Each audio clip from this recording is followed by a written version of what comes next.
Welcome back to Life with Beth and Court. I'm Beth. I'm Court. And today we're talking about why you need a budget. No, seriously. The software is called You Need a Budget.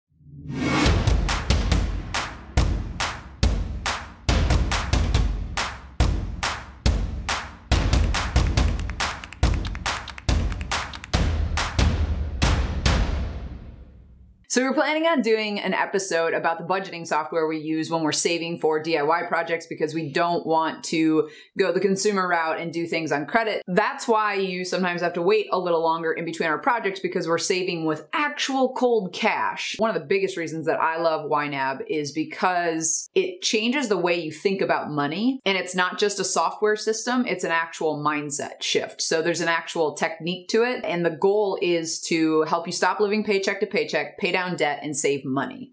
I can get on board with all three of those things. So there are 4 guiding principles they teach to help you do that, so they're not just like sending you into the budgeting wilderness. Rule number 1 is to give every dollar a job. Rule number 2 is to embrace your true expenses. Rule number 3 is roll with the punches. Roll with the punches. Courtney loves to say this when we're out of dollars in a budget area, and she'll be like, just roll with the punches. And rule number 4 is to age your money, which really just means stop spending money as soon as it hits your account. Let's talk about your love-hate or hate-hate relationship with budgeting and why you actually like YNAB. Not love-hate, not hate-hate, with something in between.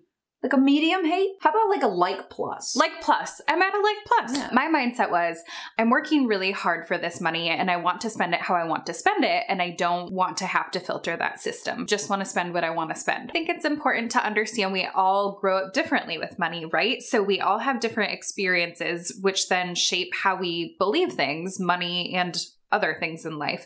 So when you're having this conversation, you really are like, no, this is right. This is what I believe. This is how it is. And then you have another person who has, who has a very different belief shaped on our experiences with money. We had this conversation that you have to budget your money because we have bills and we have a mortgage and we have all of these things. Part of me is afraid to do this because I don't know how, which is really ironic because in all of my professional positions, I've dealt with very large, like $250,000 budgets, and I managed them very well. That was why it was so confusing to me because I worked with her.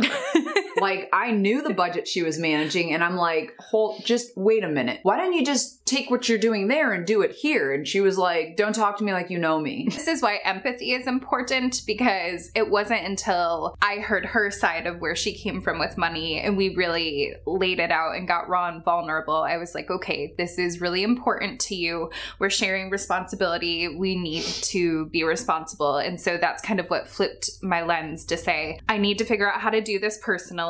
For this to work for both of us, it had to be something I could get on board with, because I tend to be a little stubborn and resistant when it's not something I understand or want to do. 2, it had to still give me the freedom that I needed to be able to spend my money the way I wanted to, because that was what budgeting was in my lens. You had to allot all of your costs to everything that was not fun, and that really pissed me off because I like to have fun. So that's where it's true. Oh, that's interesting. I hate fun. When I was a kid, I was like, I want to grow up and give all my money to the government and the utilities. I assumed all of the grouchy people in the world were the ones that had to budget, and they just didn't have fun. So anyway, that's how we came across YNAB, because we needed to find something that worked for both of us, because we are spending money on mutual things like a house and those expenses, but I still needed to feel like I had freedom. So that's how we're at a like plus now instead of hate. Plus. So the cool thing though is that budgeting doesn't mean restriction. It just means planning for the fun things that we want to spend. It's about figuring out the priorities for your money. So for us, where do we want our money to be spent? What do we want our lives to look like, and how do our dollars help us do that? True expenses are just those expenses that you know are going to come. Just plan ahead. Homeowners insurance, car insurance might come out in one big hit. Christmas, a lot of times people like to spend a lot at Christmas. Birthdays, if you're like this one and are very committed to good birthdays. Birthdays are a big deal. Birthdays are a big deal. But you gotta plan for it. And that's fine as long as you plan for it. There are other things though that you might not know how much they're going to cost or when they're going to cost you money, but you know they're coming. For instance, if you own a car, Courtney has a big old whopping $1,500 that she's gonna have to put into her car. Now, we've been saving for that, not enough apparently, but the idea is, okay, if I know that I'm going to have a car expense at some point, just start putting away $50 a month. At the end of a year, you've got $600 sitting there waiting to be invested in your car. This is where rule 3 comes in, rolling with the punches. This was a really good instance where it was a combination of both. So I had been saving in my auto category budget and I didn't have the full $1,500. I've been paying down my credit cards. That way in this situation, I was able to say, okay, I have this much budgeted and this is what I'm going to put toward it. But we also have to roll with the punches, meaning I do have to put part of it on my credit card. So now that I've paid down my credit card, I was actually able to put the rest of that balance on there so I could get my car taken care of. So rolling with the punches, but also having that budget I had been saving for eliminated me putting everything on my credit card, and paying down my credit card allowed me to absorb the balance that I was missing. We didn't start this that long ago, so a lot of our categories we're still saving up in, but we wanted to be very intentional about only putting things on a credit card if we absolutely need it, have not saved enough for it yet, but are in the process of, and have a plan to pay it down. And it's not just some extravagant purchase that we really can't afford, but we just really want it right now. We're not about that life. Oh, I miss that life a little bit. The great thing about YNAB and making sure that you're being intentional with your money, you're like, I only get so much extra money to spend. I really need to think about if this is something that I'm going to use or I actually want.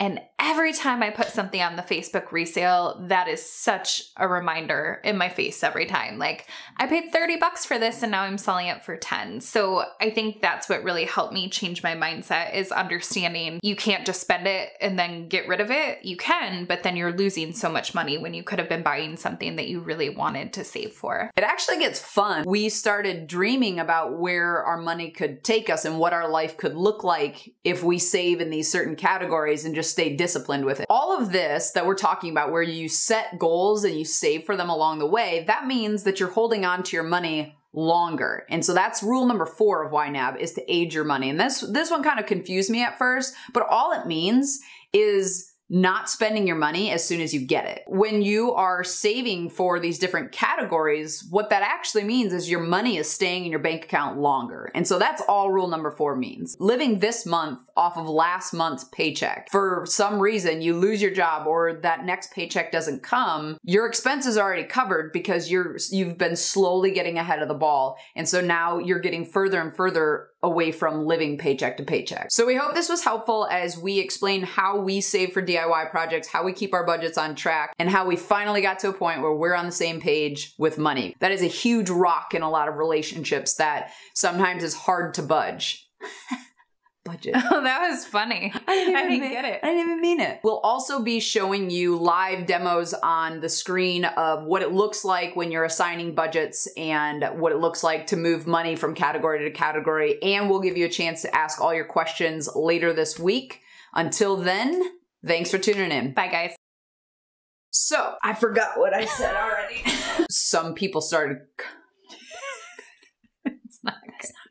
Is it hard money or is it cold cash? I'll do what I want. I'll do what I want. And then Beth was like, pop!